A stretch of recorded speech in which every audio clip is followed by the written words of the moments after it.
I don't speak English, but I want my message to reach as many people as possible.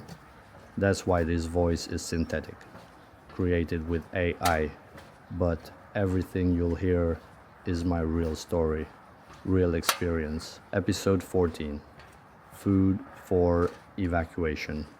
Food isn't just calories, it's control. During an evacuation, your ability to feed yourself and your family independently is a survival factor. First rule, pack with purpose. Space and weight are limited.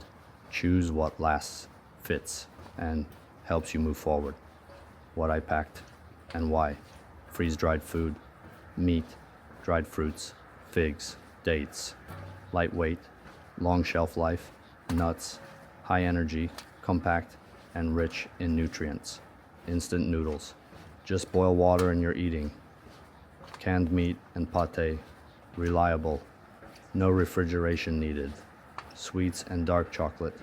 Boosts morale and provides fast energy. Favorite snacks for kids. Don't underestimate the power of comfort food.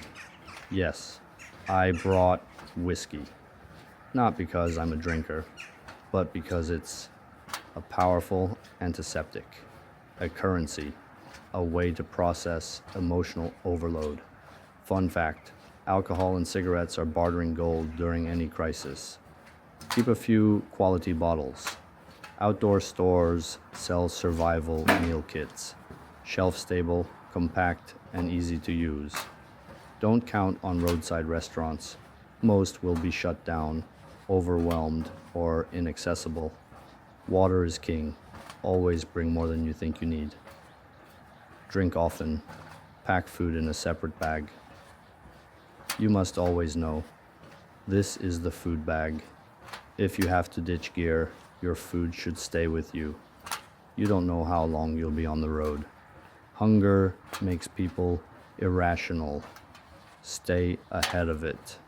This is not luxury. This is logistics. This is survival. Always be ready.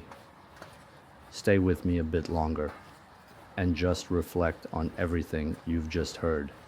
You need to have a plan.